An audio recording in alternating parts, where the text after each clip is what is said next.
Hello everyone, how are you? Hello, ma'am. We are fine, ma'am. I'm also fine. So in this class, we were going to discuss about the final exercise of chapter number 3. Okay? बेटा आप सभी chapter को पढ़ के आए हैं अच्छी तरह? Yes, ma'am. ओके, तो बेटा आज ये क्लास टॉपिक अभी हमारा रह रहा था सेंटेंस वाला। उस टॉपिक को हम लोग पहले कंप्लीट करेंगे एंड उसके बाद एक्सरसाइज डिस्कस करेंगे। Yes, ma'am.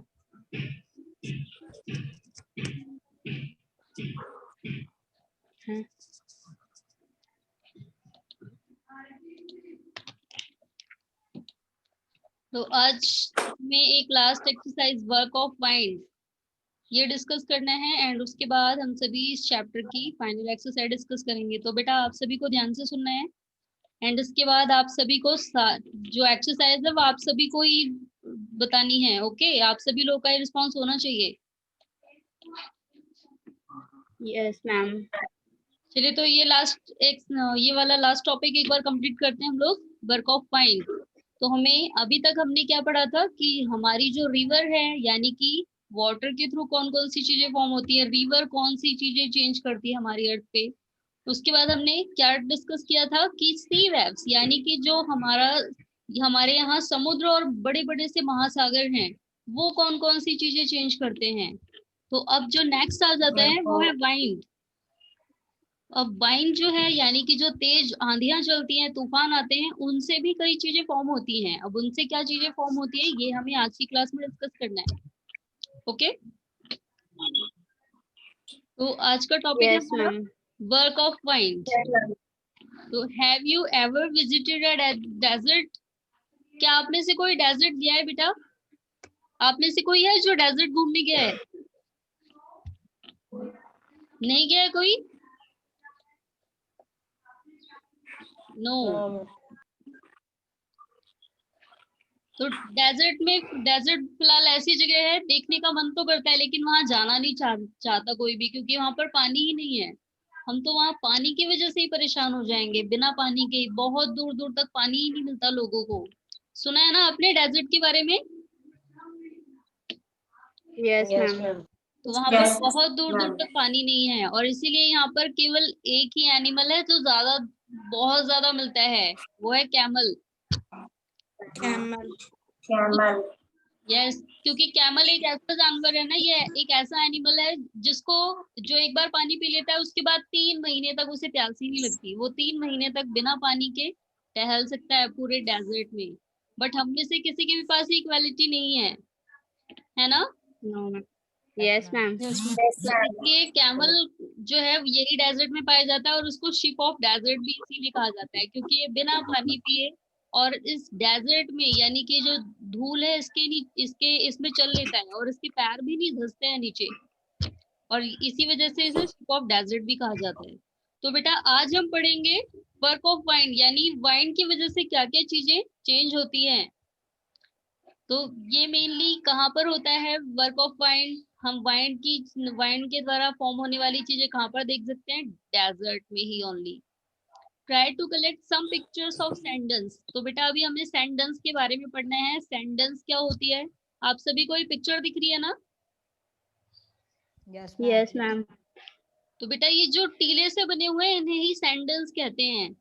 जैसे आप लोग कभी आपने बचपन में मिट्टी मिट्टी का पहाड़ बनाया हो छोटा सा, और डेजर्ट में किसी को बनाना नहीं पड़ता, वो वाइन के थ्रू अपने आप ही बन जाता है। तो इसलिए वहां के बच्चे ना धूल में खेलने नहीं जाते, क्योंकि अगर वो लोग खेलने आएंगे ना यहाँ पे तो इतनी तेज वाइन चलती है, इतनी तेज हवा चलती है कि वो लोग इसी के नीचे दब जाएंगे। और इसलिए वहां के लोग कभी ज्यादा बाहर नहीं घूमते, घर में ही रहते हैं अपने।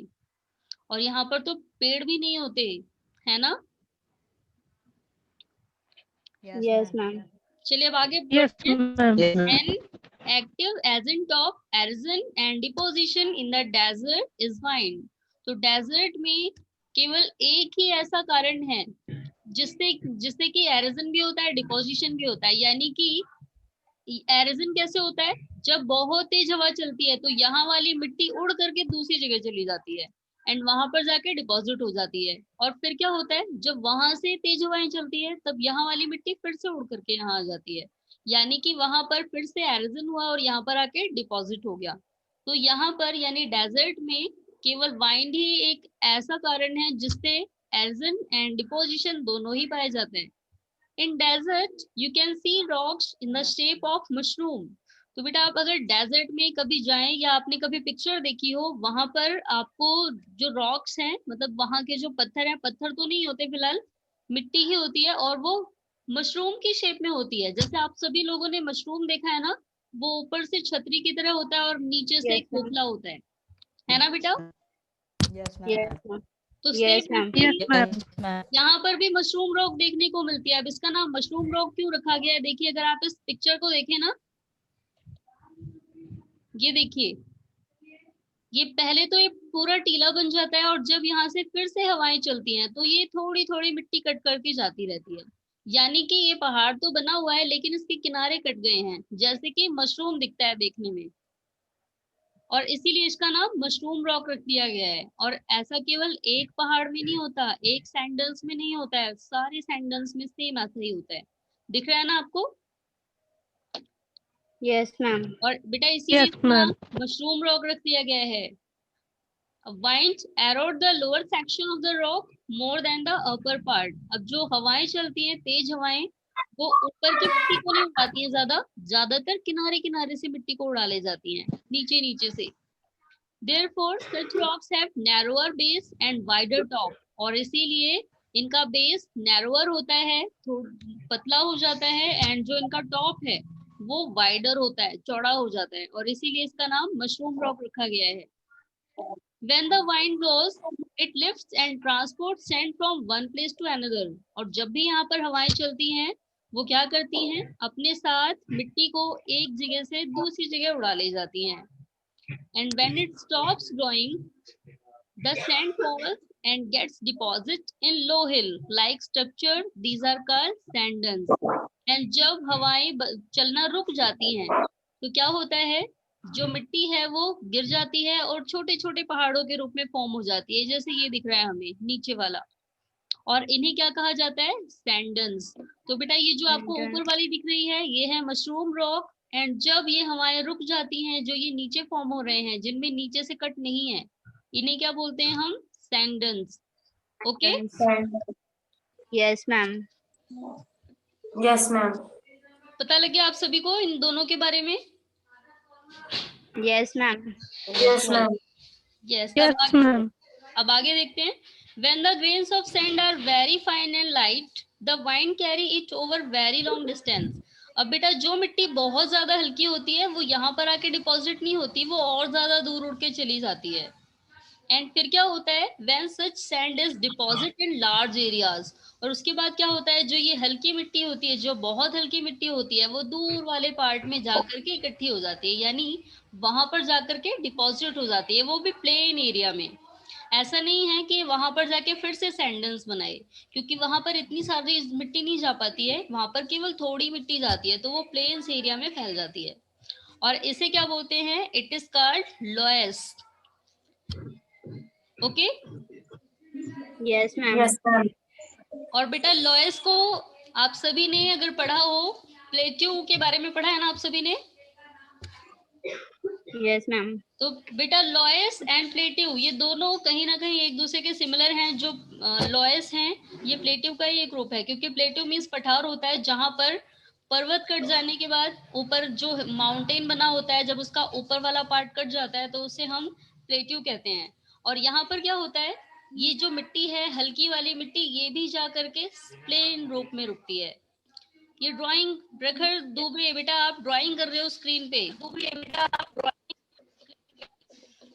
प्रखर द्विवेदी। यस प्रखर, बेटा आपको कोई बटन प्रेस नहीं करनी है।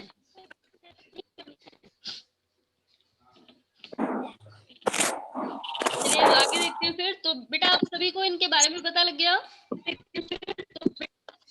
Yes, ma'am. अभी हमने Yes, मशरूम ma'am. रॉक के बारे में पढ़ा है, सैंडन्स के बारे में पढ़ा है, एंड लॉयस के बारे में पढ़ा है। तीनों के बारे में आप सभी को पता लग गया?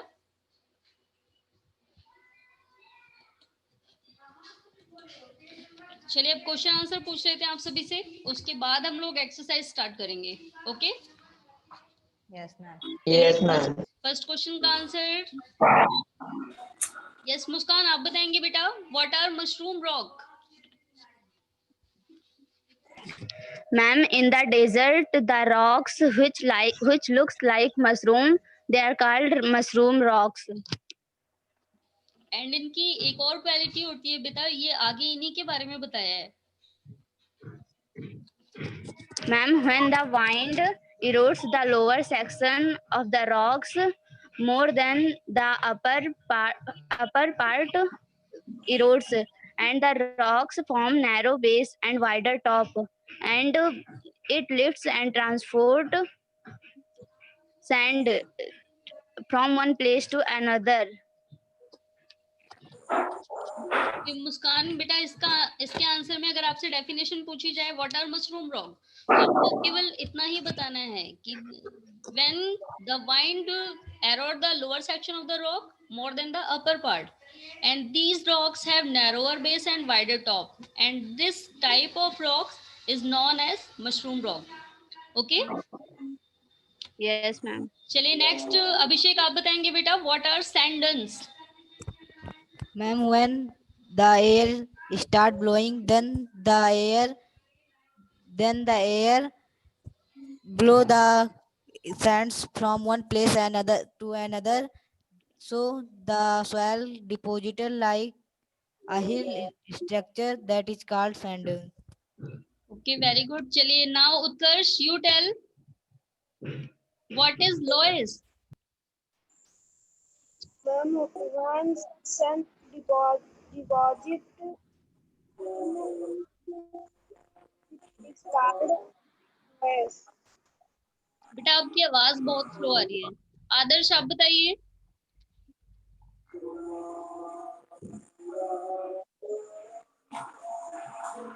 आदर्श आवाज आ रही है आपको? Yes Ratnesh, now you tell.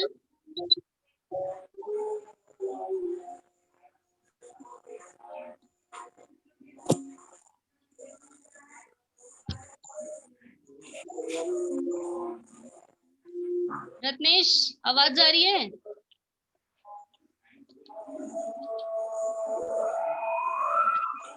आकृति बेटा माइक ऑफ करो, आपके यहाँ से आवाज आ रही है। Yes Gaurav, now you tell.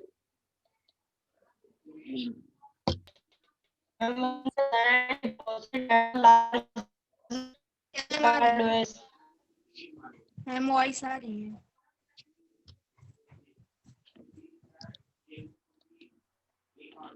Yes गौरव बेटा रिपीट योर आंसर, आपकी आवाज क्लियर नहीं आ रही थी। यस बेटा दोबारा बोलिए। Yes, ma'am. Ma'am, when the sands deposit at the large areas, it is called loess. चलिए वेरी गुड। तो बेटा ये हमारा आज का टॉपिक कंप्लीट हो चुका है, एंड एक्सरसाइज हम लोग पहले डिस्कस कर चुके हैं ना। Yes, ma'am.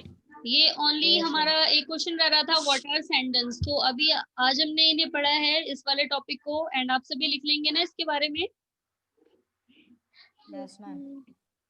Yes. चलिए अब आते हैं मैच द फॉलोइंग पे, क्योंकि ये भी हम लोगों ने नहीं किया था। तो मैच द फॉलोइंग में एंड जिस बच्चे से पूछा जाएगा वो बताएगा कि इसमें से कौन सा ऑप्शन इसके लिए ज्यादा एप्रोप्रिएट है। ओके चलिए फर्स्ट है हमारा ग्लेशियर। अब ग्लेशियर को किससे मैच करना है? यस प्रखर आप बताइए।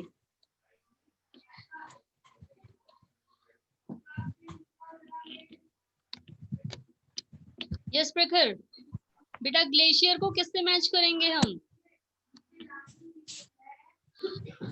माइक ऑन करके बोलिए बेटा, आपकी आवाज नहीं सुनाई देगी अगर आप माइक ऑफ करके बोलेंगे तो।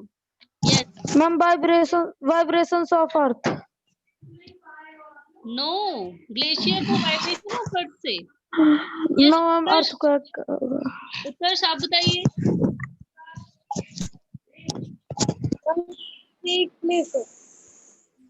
किससे? नो, सी क्लिफ भी करेक्ट आंसर नहीं है। Yes Gaurav. Ma'am, river of ice. Yes, exactly. बेटा river of ice is the correct answer. Okay. तो ग्लेशियर को किससे मैच करेंगे हम? River of ice. और हमने ग्लेशियर वाले पैराग्राफ में डिस्कस भी किया था, glacier are river of ice. चलिए अब आते हैं नेक्स्ट वाले पे। अब नेक्स्ट है हमारा मियांडर। मियांडर को किससे मैच करेंगे? यस आकृति आप बताइए।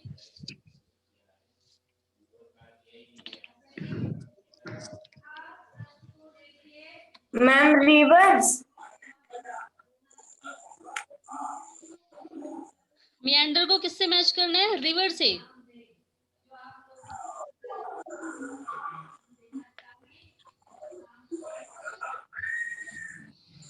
चलिए आप, यस मुस्कान आप बताइए बेटा, क्या आकृति का आंसर सही है? No, ma'am. Ma'am, Yes. hard bedrock. Hard bed rock.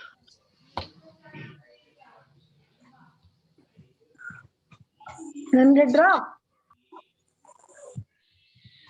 बेटा इसके लिए दोनों ऑप्शन करेक्ट होनी चाहिए। फिलहाल हार्ड बेड रॉक भी हो सकता है एंड रिवर भी हो सकता है। फिलहाल आप इसमें हार्ड बेड रॉक मैच करेंगे, ओके, क्योंकि ये ज्यादा अप्रोप्रिएट है।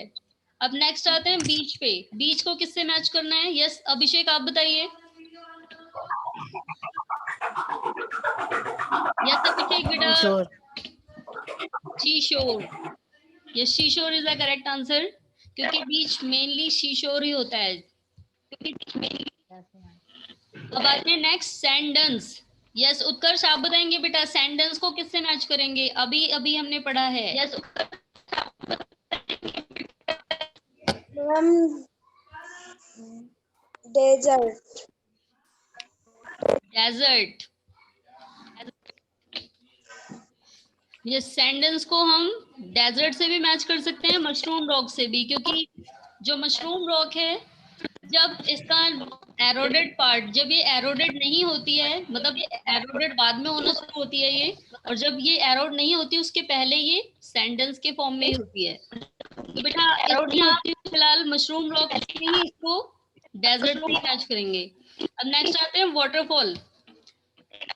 चलिए खुशी आप बताएंगे बेटा, वाटरफॉल को किससे मैच करना है? River.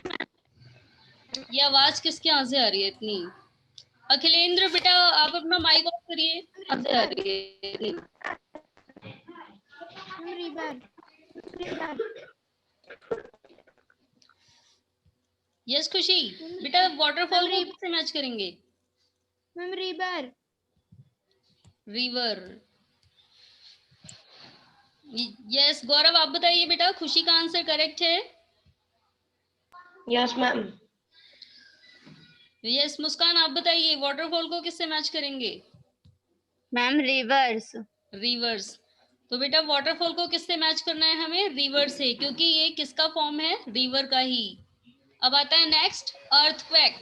अर्थक्वेक को किससे मैच करना है? ये इसका आंसर तो सभी को पता लग जाना चाहिए, क्योंकि एक ही ऑप्शन है जो इसके लिए करेक्ट है यहाँ पर।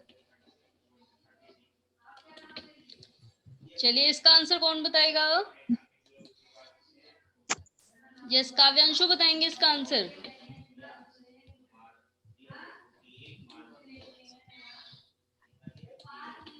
काव्यांशु आवाज जा रही है? आप अपनी वीडियो बंद करके बैठे हैं, जैसे लास्ट क्लास में श्रेया बैठी हुई थी।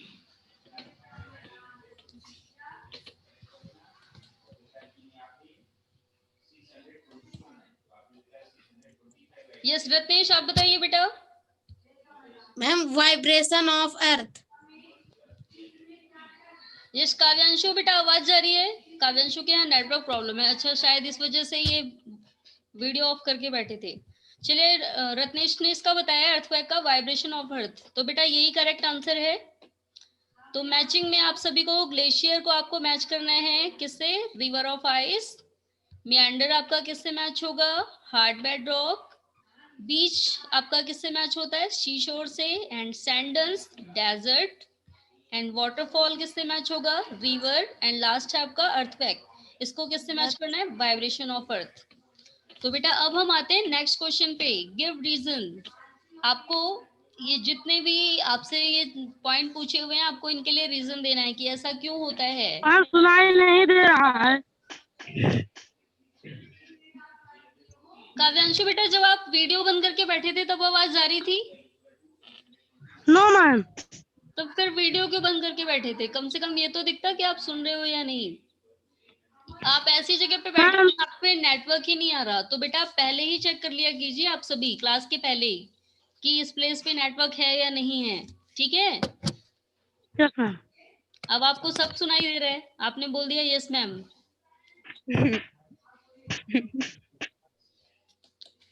चलिए तो अब हम गिव रीजन डिस्कस करते हैं सभी। बेटा आवाज आ रही है सभी को? Yes ma'am. Give reason discuss करते हैं हम लोग। Some rocks have a shape of a mushroom, तो कुछ रॉक्स की शेप मशरूम जैसी क्यों होती है? चलिए इसका आंसर गौरव आप बताएंगे बेटा। Because of the mushroom rocks. No आपने बेटा इसका करेक्ट आंसर तो नहीं दिया है। आपको ये बताना है कि कुछ रॉक्स, केवल कुछ रॉक्स की शेप मशरूम की तरह क्यों होती है। Yes Abhishek, now you tell.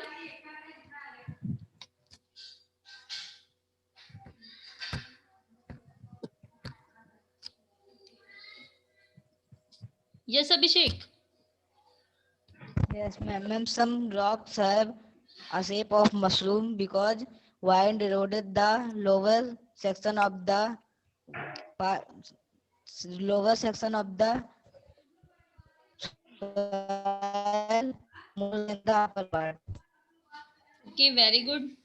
Wow, खुशी भी बताना चाहती हैं। यस खुशी। Some rock have the shape of a mushroom because in desert winds rots the lower section of the rock more than the upper section, which makes the base of the rock narrow and the upper part winds, giving it the shape of a mushroom. Very good Khushi, and I am so happy कि आपने भी बोलना शुरू कर दिया। And ऐसे ही हर class में response किया कीजिए। Okay Yes, ma'am. चलो नेक्स्ट हमारा जो पॉइंट है इसमें पूछा है flood plains are very fertile and इसका रीजन देना है व्हाई। यस इसका आंसर कौन बताएगा? Yes Muskan. Ma'am, flood plains are very fertile because at times when river water overflows, it results in the flooding of the neighboring areas, and this deposit a layer of fine soil and other sediments at the bank of the river. चलिए very good.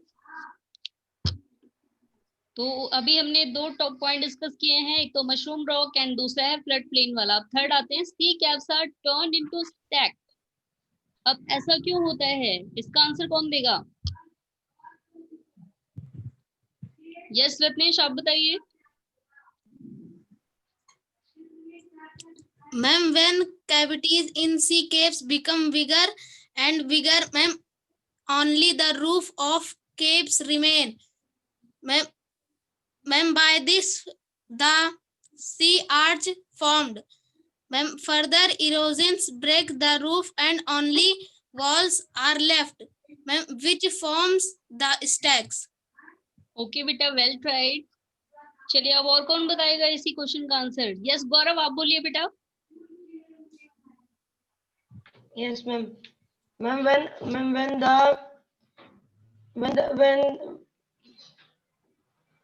when the erosion breaks the roof and only walls are left, these caves are turned into stacks. चलिए बेटा फिलहाल well tried.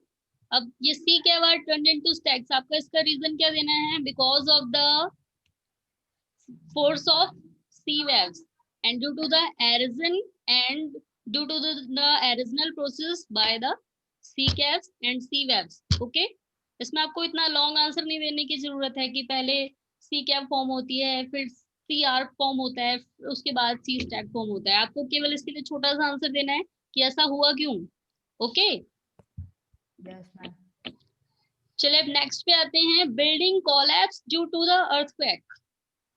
Yes, इसका answer कौन बताएगा?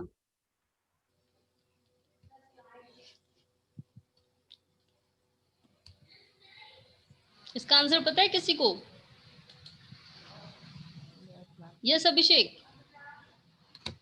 Ma'am, building collapse due to earthquake because when the earthquake comes, the earth start to vibrate and this tremor started vibration. Then the buildings start to vibrate also, getting falling down. Okay बेटा, well tried. Yes Muskan, now you tell. Ma'am, building collapse due to the earthquake because in the earth surface the earth vibrates and then these vibrations travel outwards from the epicenter in the form of waves which leads to sudden movement. Okay बेटा, very good. फिलहाल आपने अपने question में एक mistake किया, आपने बोला है अर्थ वाइब्रेट। बेटा अर्थ वाइब्रेट नहीं करती, अर्थ की प्लेट्स वाइब्रेट करती हैं। Okay Yes ma'am. चलिए, तो अब इसका आंसर भी देख लेते हैं एक बार इस ऑप्शन में जहां से हमने स्टार्ट किया था। अब हमसे ये स्टूपिड वाला क्वेश्चन पूछ ही लिया है कि अर्थक्वेक आने पे बिल्डिंग क्यों कोलैप्स हो जाती है। तो जब अंदर की प्लेटें हिलेंगी तो ये तो बिल्कुल बेसिक सी बात है कि जब प्लेटें हिलेंगी तो बिल्डिंग तो गिरी जाएगी।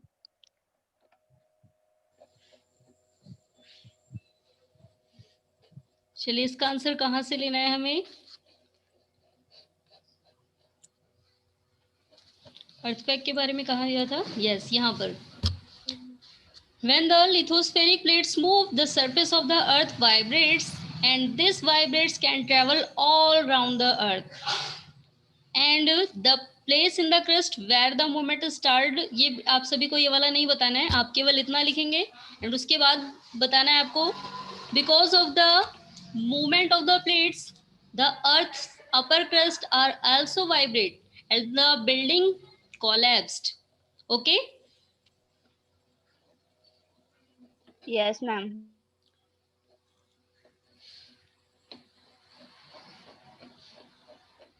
चलिए, तो अभी हमारा ये वाला टॉपिक कंप्लीट हो चुका है। बेटा ये वाला आप कर चुके हैं ना आप सभी? ये क्वेश्चन आप सभी को होमवर्क में दिया था, तो ये आप सभी कर चुके हैं।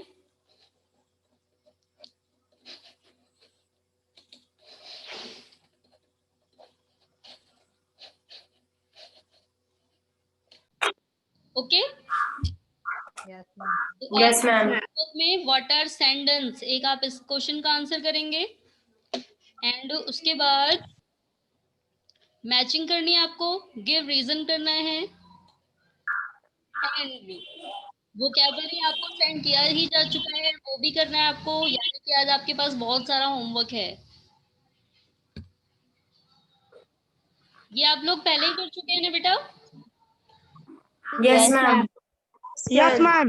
यस, तो आप सभी, आपको ये वाला होमवर्क करना है, यानी कि मैच द फॉलोइंग। इसमें बहुत ज्यादा वर्क नहीं है, आपको केवल लाइन ही डालनी है और ये वाला है, ये करना है एंड उसके बाद आपको वोकैबुलरी सेंड की है वो भी करना है एंड उसके बाद ये आपके लिए कल का होमवर्क है।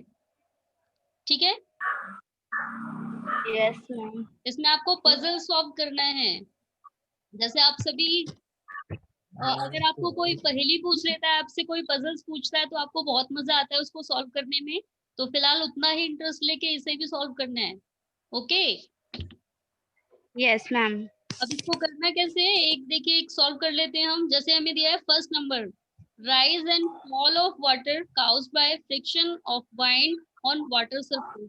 तो हमारा फर्स्ट नंबर आता है, यानी यहाँ पर तो हम क्या कहते हैं, वाटर के फॉल अप होने को एंड राइज होने को friction due to the friction in water surface. Wave. तो इसे क्या कहा जाता है? Tide. Wave. Ma'am. Wave, wave भी बोल सकते हैं, टाइड भी बोल सकते हैं। तो इसमें आपको क्या लिखना है, वेव या टाइड, आप कुछ भी लिख सकते हैं। Okay Yes ma'am. अब नेक्स्ट में हमसे क्या बोला है, loop like the band of a river. इसे क्या कहते हैं हम लोग? meander. meander, यस, तो आपका यहाँ पर क्या आ जाएगा? meander, अब थर्ड नंबर पे देखिए, थर्ड पे क्या पूछा हुआ है हमसे? Flow of water. यस, जब वाटर एक चैनल के रूप में एक लाइन में फ्लो होके आता है, उस लाइन को क्या कहा जाता है, उस चैनल को?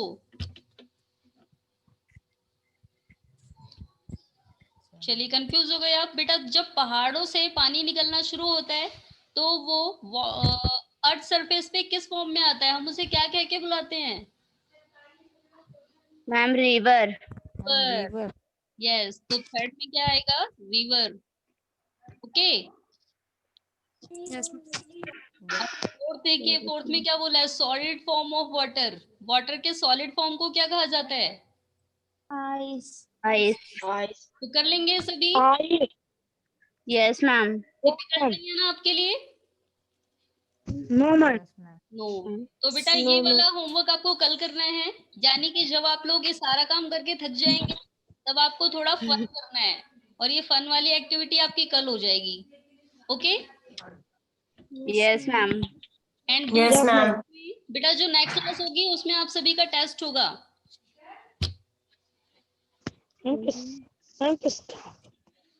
अब आपका जो टेस्ट है बेटा, क्लास में आपका वोकैबुलरी का टेस्ट होगा, एंड क्लास एंड होने के बाद में होमवर्क में आपका इस चैप्टर के एमसीक्यू का टेस्ट होगा। ओके? yes ma'am, तो आपको पूरा चैप्टर भी पढ़ के आना है, वोकैबुलरी भी लर्न करनी है। ओके बेटा? yes ma'am, चलिए, तो अब नेक्स्ट Yes, क्लास में ma'am. अब हमें अपनी दूसरी बुक स्टार्ट करनी है, ज्योग्राफी के बाद या तो हिस्ट्री या सिविक्स। चलिए, अब अब की बार आपसे पूछ लेते हैं, आपको क्या पढ़ना है, हिस्ट्री या सिविक्स?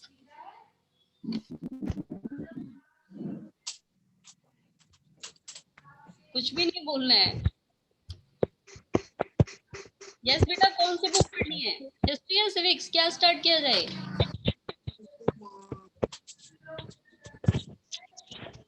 अभिषेक, आप बताइए। Civics. सिविक्स। चलिए, वेरी गुड। तो हम अब की बार सिविक्स स्टार्ट कर देंगे। ओके? हिस्ट्री बोरिंग लगती है ना? Yes, ma'am. तो बेटा, आज जो टॉपिक पढ़ा है सभी को समझ आया? yes ma'am, Yes, ma'am. किसी को कोई डाउट तो नहीं है इसे लेके? किसी को ऐसा लग रहा है कि हम नहीं कर पाएंगे तो वो पूछ सकता है। कर लेंगे सभी? yes ma'am, yes man, Yes, ma'am. तो आपको बेटा बहुत ज्यादा आपके पास वर्कलोड नहीं है, केवल आपको यही रिवीजन करना है, एंड मैचिंग तो आपकी बुक में ही हो जाएगी, और वोकैबुलरी करनी है। ठीक है बेटा? एंड नेक्स्ट क्लास में फिर आप लोगों का टेस्ट होने के बाद उसके बाद हम लोग सिविक्स स्टार्ट करेंगे। yes ma'am, Yes, ma'am.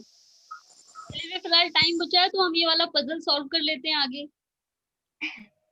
चलिए, आते हैं नंबर 5 पे। 5 में क्या बोला है हमसे?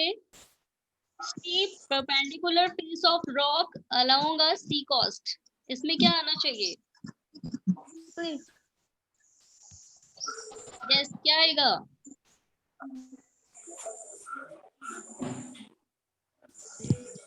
चलिए, अब आपको हिंट दे। वाटरफॉल जब आपका शुरू होता है, अगर पहाड़ों के बीच में से ये वाटरफॉल आता है तो इस पहाड़ को क्या कहते हैं हम लोग?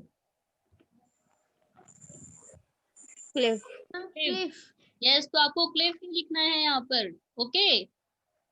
yes ma'am, of rock along a sea coast, यानी सी के जस्ट सामने परपेंडिकुलर होता है जो, इसे हम क्या बोलते हैं?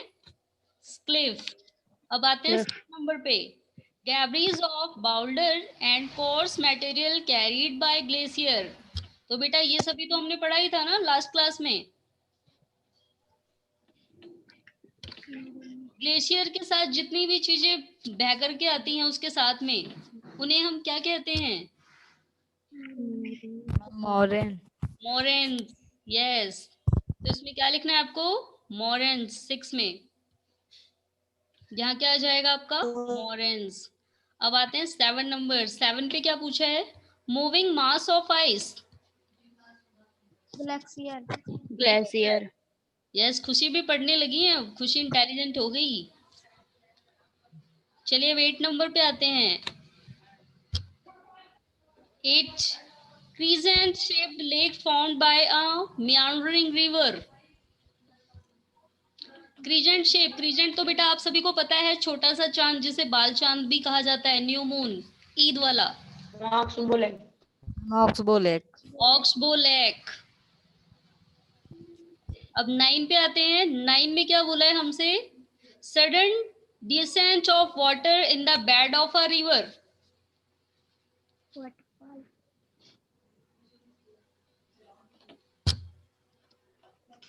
यस, इसे क्या कहेंगे? Waterfall. चलिए, इसमें तो मैं भी कंफ्यूज हूँ फिलहाल। इसमें क्या आएगा? Sudden descent water in the bed of a river.